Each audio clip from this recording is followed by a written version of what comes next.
ये है ईरान, जो अपनी हिस्ट्री, कल्चर और ज्योग्राफिक लोकेशन की वजह से जाना जाता है। लेकिन यही ईरान आज अपनी आखिरी सांसें ले रहा है, या फिर ये कहें कि स्लो मोशन डेथ स्टेज पर है। और उसकी वजह न अमेरिकन मिसाइल्स हैं और न ही इस्राएली बॉम्ब्स, बल्कि ईरान की तबाही की असल वजह है फ्रेश वाटर की शदीद कमी। ये कमी इतनी ज्यादा है कि ईरान में हालिया कुछ दिनों में पानी की कमी की वजह से 31 में से 20 प्रोविंसेस को कंप्लीटली शट डाउन करना पड़ा है। ये मसला इतना सीरियस हो चुका है कि ईरानियन पब्लिक खुद सड़कों पर निकलकर ईरानियन सुप्रीम लीडर के खिलाफ प्रोटेस्ट भी करती है। लेकिन असल सवाल है कि आज ईरान इस क्राइसिस तक पहुंचा कैसे, और क्या ये पानी की कमी का मसला इंसानों का बनाया हुआ है या फिर ये बदलते मौसमों का असर है, और ईरान इस सीक्रेट को वर्ल्ड से छुपा क्यों रहा है। आज की इस वीडियो में हम देखेंगे कि अंदरूनी कहानी क्या है जिसकी वजह से ईरान आज इस नौबत तक पहुंचा है। ना सिर्फ ये, बल्कि हम ये भी देखेंगे कि क्या ईरान इस क्राइसिस को हल कर सकेगा या ईरान अब हमेशा के लिए एक ड्राई कंट्री बनने जा रहा है। आज के इस वाटर क्राइसिस को समझने के लिए हमें ईरान की हिस्ट्री एंड ज्योग्राफी को समझना होगा। 1960s और 70s में ईरान के अंदर शाह की हुकूमत थी। वो एक किस्म का किंग था जो ईरान को रूल करता था। शाह यूएसए से बहुत इंस्पायर्ड था। यूएसए जैसे मेगा प्रोजेक्ट्स अपनी कंट्री में बनाना चाहता था, जैसे हुआ डैम और टेनेसी वैली प्रोजेक्ट्स। यही शाह की सबसे बड़ी गलती थी। वो इस तरह से कि ईरान की ज्योग्राफी और यूएसए की ज्योग्राफी में बहुत फर्क है। ईरान एक सेमी एरिड कंट्री है। अगर आसान लफ्जों में बात की जाए तो ईरान एक ड्राई लैंड कंट्री है जहां बारिश ऑलरेडी बहुत कम होती है, मुश्किल से 250 मिलीमीटर या इससे भी कम, जो ऑलरेडी 1/3 ऑफ द वर्ल्ड है। शाह ने ज्योग्राफी को कंसिडर किए बगैर ये सोचा कि जब अमेरिका अपनी नदियों को डैम्स के जरिए कंट्रोल कर सकता है तो ईरान क्यों नहीं। उसका यह ख्याल था कि इस तरह से वो डैम्स सीजनल पानी को स्टोर करेंगे और डेजर्ट्स को ग्रीन फार्मलैंड बना देगा। लेकिन ऐसा नहीं होना था, क्योंकि ईरान की नदियां अमेरिका जैसी नहीं थी। ये छोटी, सीजनल और फ्रेजाइल थी, जो सिर्फ विंटर रेन्स और स्प्रिंग में पिघलने वाली बर्फ पर डिपेंड करती थी। फिर भी शाह ने बड़े स्केल पर डैम्स बनवाने का ऑर्डर दिया ताकि कंट्री को मॉडर्न दिखाया जा सके। इन सिंपल ये लग रहा था कि ईरान मॉडर्न नेशन बन रहा है, लेकिन ये डैम्स असल में ईरान की तबाही का सबब बन रहे थे, क्योंकि शाह ने मेगा प्रोजेक्ट्स में असली लैंड प्रॉब्लम्स को इग्नोर कर दिया। और वो ये कि अपर स्ट्रीम पर डैम बनाने के बाद डाउनस्ट्रीम इकोसिस्टम्स को सर्वाइवल के लिए पानी चाहिए था, जो कि अपर स्टोर था। इसके साउदर्न प्रोविंसेस की गर्मी में इवापोरेशन बहुत ज्यादा था, जहां स्टोर्ड पानी हवा में उड़ जाता था। एजुकेशन, हेल्थ केयर और जॉब्स जैसी प्राइमरी चीजों को इग्नोर करके शाह ने अमेरिकन मॉडल के साथ खुद को मिसमैच करने की फेल्ड ट्राई की, और ईरान में आज के वाटर क्राइसिस का पहला बीज भी बो दिया।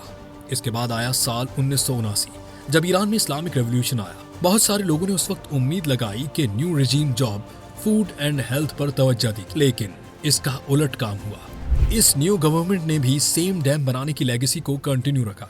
इसलिए 1990 से 2000 तक ईरान के अंदर 600+ डैम्स थे। ये इतने ज्यादा थे कि ईरान रीजन का फर्स्ट, वर्ल्ड का 3rd लार्जेस्ट डैम प्रोड्यूसर बन गया। वो इस तरह से कि वेस्टर्न रिवर्स लाइक करुन और करके को अपनी नेचुरल फ्लो से चेंज किया गया, जिसकी वजह से अफगानिस्तान के बॉर्डर के करीब वाले एरियाज बिल्कुल खुश्क पड़ गए। इसी तरह की एक और प्राइम एग्जाम्पल भी है जहां पर वाटर डैम्स को ग्राउंड रियलिटीज को कंसिडर किए बगैर बनाया जाता है। फॉर एग्जाम्पल 2012 में ईरान ने गॉटवन डैम बनाया। प्रॉब्लम ये हुई कि ये डैम एक ऐसी जगह पर बिल्ड किया गया जहां नीचे नेचुरल सॉल्ट बेड्स थे, मतलब जमीन के अंदर ऑलरेडी नमक की लेयर्स मौजूद थी। जब डैम फिल हुआ तो पानी डायरेक्टली उन नमक बेड्स के कांटेक्ट में आया। रिजल्ट ये निकला कि वाटर ब्राइन बन गया, इतना सॉल्टी कि नॉर्मल यूज के लायक भी नहीं था। एक तरह से कह सकते हो कि पानी सूप से भी ज्यादा नमकीन हो गया। यह डैम कुजिस्तान के लिए लाइफ लाइन बनना था, लेकिन उल्टा उसने करुन रिवर को ही सॉल्टी कर दिया। करुन रिवर ईरान की सबसे इंपॉर्टेंट रिवर्स में से है, जो कजाकिस्तान के फार्म्स, इंडस्ट्रीज और लोगों के लिए मेन सोर्स थी। लेकिन गॉटवन डैम के बाद इसके पानी का टेस्ट और क्वालिटी दोनों खराब हो गए। ना सिर्फ ये, बल्कि इन डैम्स में मौजूद पानी सराउंडिंग का हाई टेम्परेचर होने की वजह से इवापोरेट होने लगा और ओवर डैम्स का नुकसान किसानों और आम लोगों को उठाना पड़ा और ये पानी खेतों पर पहुंचने से पहले ही बादल बनकर हवा के सुपुर्द हो गया। लेकिन वाटर शॉर्टेज की वजह सिर्फ ओवर डैम्स नहीं थे, बल्कि एक और भी थी, और वो थी सैंक्शंस। शाह खुद भी ये चाहता था कि डेजर्ट्स को डैम्स के जरिए ग्रीनलैंड में तब्दील किया जाए, लेकिन सैंक्शंस लगने के बाद इसको फुली स्केल पर ट्राई भी किया गया। वो इस तरह से कि ईरान पर सैंक्शंस लगने के बाद ईरान खुद को सेल्फ सफिशिएंट बनाना चाहता था, क्योंकि वो अब फूड इंपोर्ट्स नहीं कर सकता था। तो उसने खुद अपने गर्म जमीन पर वीट, राइस और फ्रूट्स उगाने की कोशिश की। मिसाल के तौर पर ईरान का major province like Isfahan, Yazd और करमान हाई टेम्परेचर प्रोविंसेस हैं। यहाँ रेन बहुत कम होती है और कैनाल में भी सिर्फ सीजनल वाटर होता है। गवर्नमेंट ने यहाँ के फार्मर्स को वीट एंड राइस उगाने पर पुश किया। नतीजा ये निकला कि एग्रीकल्चर में ईरान का 90% वाटर यूज होने लगा। लेकिन ये एग्रीकल्चर भी फेल्ड था, क्योंकि ये गुड्स कहीं इंपोर्ट्स भी नहीं हो रहे थे और ईरान को वाटर में सबसे ज्यादा सब्सिडीज देनी पड़ी थी। उल्टा ईरानी गवर्नमेंट का ये मंसूबा भी फेल हुआ। इसी तरह से ईरानी गवर्नमेंट ने एक और गलती भी की, वो ये कि साउथ वाली साइड यानी सिस्तान बलूचिस्तान में, जो ईरान का ड्राइस्ट रीजन है, वहां पर वाटरमेलन्स ग्रो करने को इनकरेज किया। ये नेचर के साथ इतना ज्यादा मिसमैच, क्योंकि यहाँ का एवरेज टेम्परेचर 50 डिग्री प्लस होता है। न सिर्फ ये, बल्कि इस फ्रूट को उगाने के लिए almost 170 litres of water required होता है और उनकी मार्केट में प्राइस भी बहुत लो है। इसके साथ साथ सैंक्शंस लगने की वजह से लेटेस्ट टेक्नोलॉजी मौजूद नहीं है।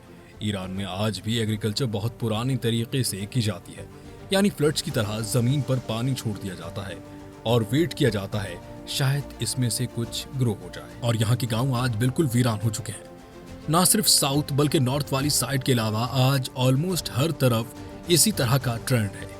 ईरान के वाटर क्राइसिस सिर्फ इंटरनल मिस्टेक्स का नतीजा नहीं है, इसमें उसके नेबर्स भी बहुत बड़ा रोल प्ले कर रही हैं। आज ईरान अफगानिस्तान का एक दूसरे के साथ डायरेक्टली वाटर डिस्प्यूट चल रहा है, और वो भी हेलमंड रिवर पर। यह रिवर ईरान का सिस्तान बलूचिस्तान रीजन के लिए लाइफलाइन है। अफगानिस्तान ने कजाकी डैम और फिर कमाल खान डैम बनाए और ईरान की तरफ जो पानी आता था उसका फ्लो काफी हद तक कम कर दिया। इस पर ईरान और अफगानिस्तान के दरमियान बरसों से कॉन्फ्लिक्ट चल रहा है। ईरान बार बार डिमांड करता है कि उसको 1973 के हेलमंड वाटर ट्रीटी के मुताबिक पानी दिया जाए। अफगानिस्तान कहता है कि हमारे खुद के फार्मर्स और शहरों को पहले पानी चाहिए। ये बात ईरान के लिए एक डेंजरस वार्निंग है, क्योंकि उसके Sistan Baluchistan region literally dry हो रहा है। वहां फार्मिंग खत्म हो सकती है। लेकिन अगर नेचुरली देखें तो ये सिर्फ अफगानिस्तान और ईरान का मसला नहीं है, बल्कि ये एक ग्लोबल प्रॉब्लम बन गई है। हर कंट्री जहां पानी कम है वो पहले अपनी जरूरत पूरी करती है, फिर नेक्स्ट कंट्री के लिए अलाउ करती है। हर मुल्क अपनी सर्वाइवल के लिए वाटर होल्ड करना चाहता है। मतलब एक कंट्री जब पानी रोकता है तो दूसरी कंट्री के लिए ड्राउट क्रिएट हो जाता है। क्लाइमेट चेंज ने ऑलरेडी रेनफॉल कम कर दी है, ग्लेशियर्स मेल्ट हो रहे हैं और पॉपुलेशन बढ़ रही है। हर मुल्क को अपनी तरफ फूड और फार्मिंग के लिए ज्यादा पानी चाहिए। इस कंपटीशन ने पानी को एक स्ट्रेटेजिक वेपन बना दिया है। आज ईरान की मिस्टेक सारी दुनिया के लिए एक लेसन है। Water mismanagement can lead your national security problems. आप इस वीडियो के बारे में इस वीडियो के नीचे कमेंट्स में अपनी राय दे सकते हैं